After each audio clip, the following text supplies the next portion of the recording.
नमस्कार दोस्तों, बहुत बहुत स्वागत है आपका प्रांजल एंटीवायरस के इस यूट्यूब प्लेटफॉर्म पे। आज हम पढ़ने वाले हैं सेल डिवीजन का एक महत्वपूर्ण टॉपिक माइटोसिस। माइटोसिस कहिए या माइटोटिक कहिए या इक्वेशनल सेल डिवीजन कहिए, सारी बातें एक समान है। अब ये होता क्या है और इसके कितने स्टेजेस होते हैं, सारी चीज़ें हम इस वीडियो में कवर कर लेंगे। तो जो माइटोसिस शब्द होता है ये ग्रीक भाषा के दो शब्दों से मिलकर बना होता है, माइटोस और ओसिस। जहाँ माइटोस का मतलब होता है थ्रेड यानी धागा, ओसिस का मतलब होता है डिवीजन यानी विभाजन। तो माइटोसिस सिंपल मतलब होता है धागों का विभाजन, अर्थात यहाँ धागों का मतलब क्रोमोसोम से है। ठीक है। Mitosis cell division first describe by Walter Flemming in 1879। जो माइटोसिस शब्द है वो सबसे पहले डिस्क्राइब किया गया यानी उसका वर्णन किया गया वाल्टर फ्लेमिंग के द्वारा 1879 ईस्वी में। और जो टर्म है माइटोसिस सबसे पहले इन्हीं के द्वारा यूज कर लिया गया। ठीक है। अब हम जान लेते कि माइटोसिस की परिभाषा क्या है, आखिर में माइटोसिस होता क्या है। तो माइटोसिस में जितने भी न्यूक्लियस होते हैं वो दो सोमैटिक डॉटर सेल में विभाजित हो जाते हैं। In mitosis cell division each nucleus divided into two somatic daughter cell after the complete division as a result formation of new cell और न्यू क्रोमोसोम। अब समझ लीजिए ये चीज़ क्या होता है। जो माइटोसिस होता है इसमें हर सेल दो जितने भी न्यूक्लियस होते हैं वो दो सोमैटिक डॉटर सेल में विभाजित हो जाते हैं। जब ये डिवीजन यानी विभाजन कंप्लीट होता है उसके परिणाम स्वरूप नए सेल यानी नई कोशिका या कई नए क्रोमोसोम का निर्माण हो जाता है। Mitosis cell division is responsible for vegetative growth. जो माइटोसिस सेल डिवीजन होता है वो मनुष्यों में चाहे पौधों में वेजिटेटिव ग्रोथ के लिए जिम्मेदार होता है।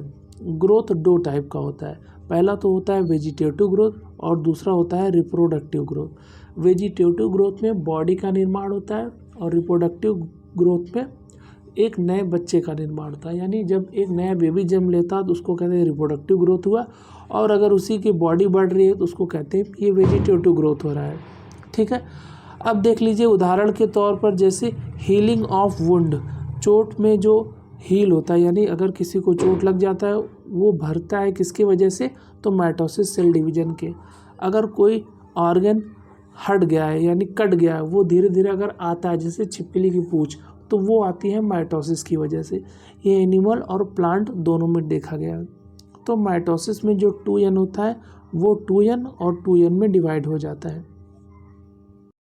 माइटोसिस के 5 स्टेज होते हैं। पहला होता है इंटरफेज, दूसरा प्रोफेज, तीसरा मेटाफेज, चौथा एनाफेज, पांचवा टीलोफेज। इसको क्रम वाइज याद रखना जरूरी है, तो आप इसको एक ट्रिक से भी याद कर सकते हैं। I passed my agriculture test, जहाँ आई का मतलब हो गया इंटरफेज, पी का मतलब हो गया प्रोफेज, एम का मतलब हो गया मेटाफेज, ए का मतलब हो गया एनाफेज और टी का मतलब हो गया टीलोफेज। अब बारी बारी से सभी फेजों को या सभी स्टेज को हम लोग समझ लेते हैं। पहले समझते हैं इंटरफेज क्या होता है। It is the longest stage of cell division. Cell division का सबसे लंबा स्टेज इंटरफेज होता है। इंटरफेज के दौरान क्रोमोसोम पूरी तरीके से एक्सटेंड यानी फैले होते हैं और अनक्वाइल्ड स्थिति में पाए जाते हैं। क्वाइल्ड कुछ इस तरीके से होता है, इसको खोल दीजिए, ये हो गया अनक्वाइल्ड। इंटरफेज के दौरान न्यूक्लियोलस और न्यूक्लियर मेम्ब्रेन पाए जा रहे हैं।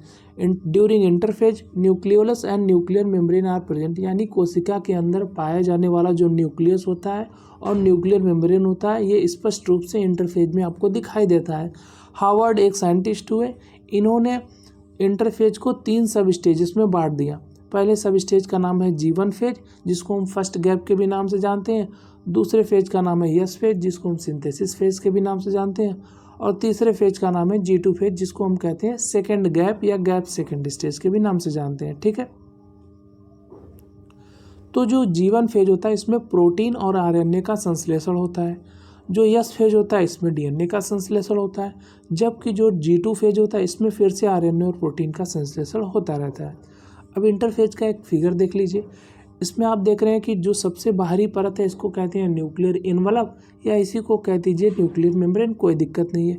सेल के अंदर पाया जाने वाला न्यूक्लियोलस भी आपको दिखाई दे रहा है, और ये जो बिंदु बिंदु है या हल्की सी धागे नुमा जो संरचना बन रही है उसको कहते हैं हम क्रोमेटिन। ये रहा आपका इंटरफेज। अब हम लोग देख लेते हैं प्रोफेज में। It is the longest phase of mitosis. Prophase mitosis का सबसे लंबा फेज होता है, जबकि इसके पहले जो हम लोगों ने इंटरफेज पढ़ा था वो क्या था, पूरे सेल डिवीजन। पूरे सेल डिवीजन से मतलब कि माइटोसिस और मियोसिस को मिलाकर पूरे सेल डिवीजन का सबसे लंबा स्टेज इंटरफेज था, जबकि केवल माइटोसिस का सबसे लंबा स्टेज पूछेगा तो बताएंगे कि प्रोफेज था। Prophase start after the ending of interphase and before metaphase. Prophase कब शुरू होता है, जब इंटरफेज खत्म होता है और मेटाफेज से पहले होता है। ठीक है।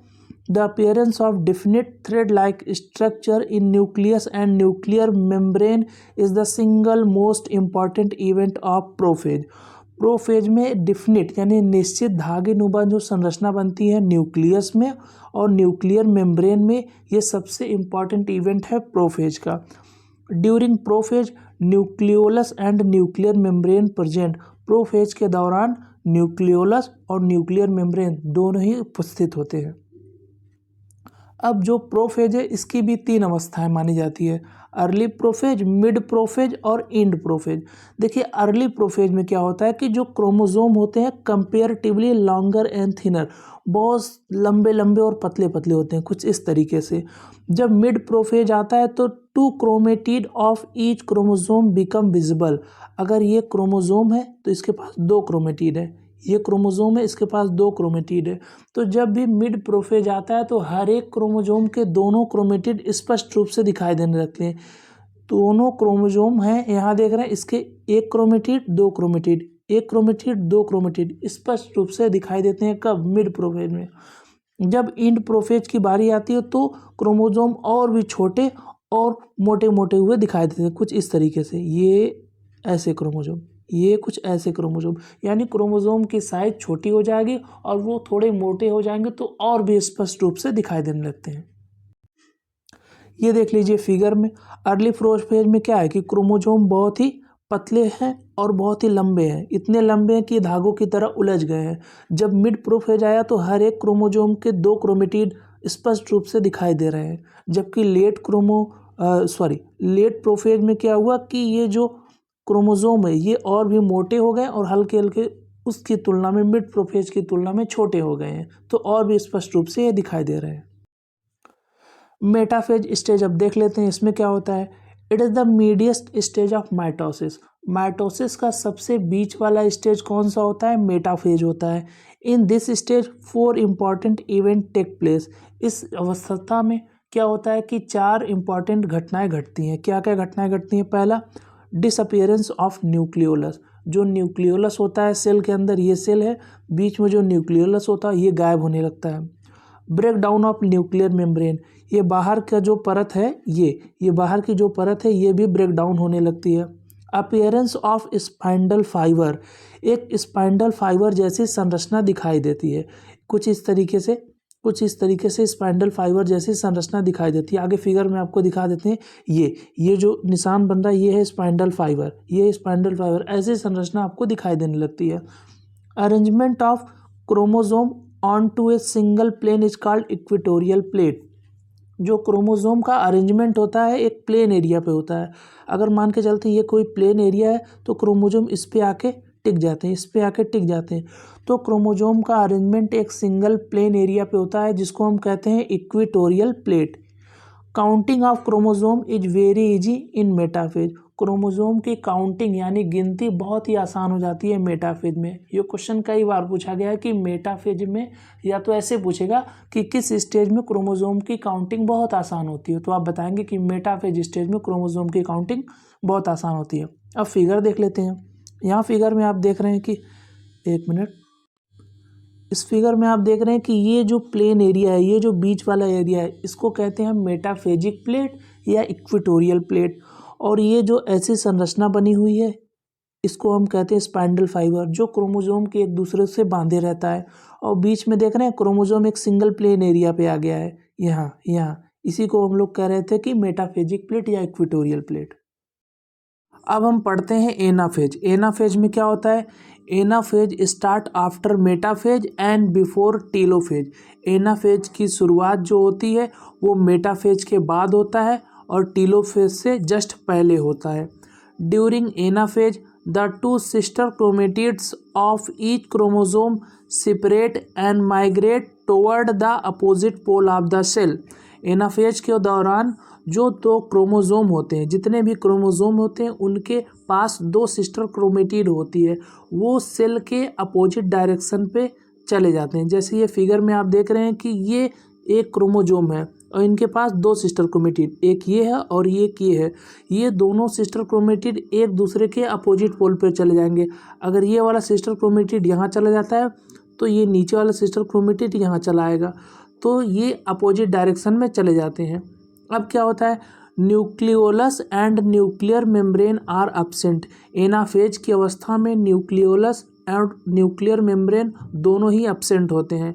Anaphase is the smallest stage of mitosis. Mitosis का सबसे छोटा स्टेज होता है वो एनाफेज ही होता है। This stage end with the reaching of the sister chromatid to the opposite poles. यह स्टेज कब समाप्त होता है, जब सिस्टर क्रोमेटिड सेल के अपोजिट पोल पर चले जाते हैं। Chromosome movement during cell division requires energy which is provide by ATP. Chromosome के मूवमेंट के लिए यानी गति के लिए इनको एनर्जी की आवश्यकता होती है, ऊर्जा की आवश्यकता होती है, जो कि एटीपी द्वारा प्रोवाइड की जाती है। ये एनाफेज का फिगर है जिसमें आप देख रहे होंगे कि जो सिस्टर क्रोमेटिड है, एक सिस्टर क्रोमेटिड, दो सिस्टर क्रोमेटिड, हर एक क्रोमोसोम के पास दो सिस्टर क्रोमेटिड होता है, तो ये अपोजिट डायरेक्शन में चले जाएंगे। यहाँ ये इधर चला जाएगा, ये इधर चला जाएगा, तो जितने भी सिस्टर क्रोमेटिड है अपोजिट डायरेक्शन में चले जाते हैं, तब एनाफेज समाप्त हो जाता है। अब पढ़ लेते हैं टीलोफेज क्या होता है। It is the last stage of mitosis.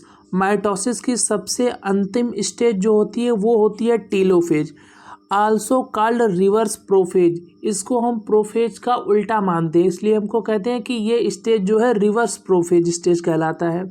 During telophase the following event occur.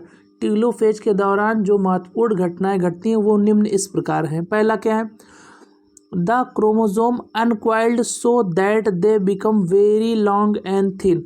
जो क्रोमोसोम होता है वो अनक्वाइल्ड हो जाता है। अगर ये क्वाइल्ड क्रोमोसोम है तो ये अनक्वाइल्ड हो जाता है। जब ये अनक्वाइल्ड हो जाएगा तो बहुत ही लंबे और पतले रूप में दिखाई देने लगता है। दूसरी बात क्या है कि न्यूक्लियोलस रीअपीयर। ये जो सेल है बीच में जो न्यूक्लियोलस है फिर से दिखाई देने लगता है। Nuclear membrane is recognised around each group of chromosome.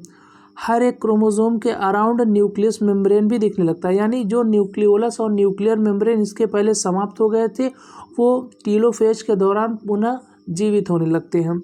Eight the end of telophase phragmoplast appear at the equatorial plate. Equatorial plate पे फ्रैग्मोप्लास्ट का निर्माण होता है। ये देखिए, ये है टीलोफेज, जिसमें ये जो बीच वाला पार्ट दिख रहा है ये सेल प्लेट का हिस्सा है, बाकी ये और ये वाला पार्ट एक दूसरे से अलग हो गए हैं। जहाँ से ये आपको अलग दिख रहे हैं, बीच वाला जो लिक्विड नुमा स्ट्रक्चर दिख रहा है यही है फ्रैग्मोप्लास्ट। तो ये टीलोफेज स्टेज आपका कंप्लीट होता है। अब माइटोसिस के सभी फिगर को एक साथ देख लेते हैं। देखिए, इंटरफेज में क्या था कि क्रोमोसोम पूरी तरीके से एक्सटेंड यानी फैले हुए थे और अनकॉइल्ड स्टेज में थे। ये देखिए आपको स्पष्ट रूप से दिख रहा है। बाकी अर्ली प्रोफेज में क्रोमोसोम धागे नुमा एक संरचना बना लेते हैं, और जब मिड प्रोफेज आता है तो हर एक क्रोमोसोम के दोनों क्रोमेटिड स्पष्ट रूप से दिखाई देने लगते हैं। जब लेट प्रोफेज आता है तो क्रोमोसोम शॉर्टर और थिकर हो जाते हैं, यानी छोटे छोटे और थोड़े मोटे हो जाते हैं, तो और भी स्पष्ट रूप से दिखाई देने लगते हैं। मेटाफेज में क्या होता है, जितने भी क्रोमोसोम होते हैं एक प्लेट पे आ जाते हैं, इसको हम कहते हैं मेटाफेजिक प्लेट या इक्वेटोरियल प्लेट। एनाफेज में क्रोमोसोम के सिस्टर क्रोमेटिड एक दूसरे के अपोजिट पोल पे चले जाते हैं। टीलोफेज में फ्रैग्मोप्लास्ट का निर्माण होता है और अंत में cytokinesis is complete by the end of telophase. तो ये कंप्लीट था माइटोसिस। तो आज के वीडियो में बस इतना ही। अब मिलते हैं नेक्स्ट वीडियो में।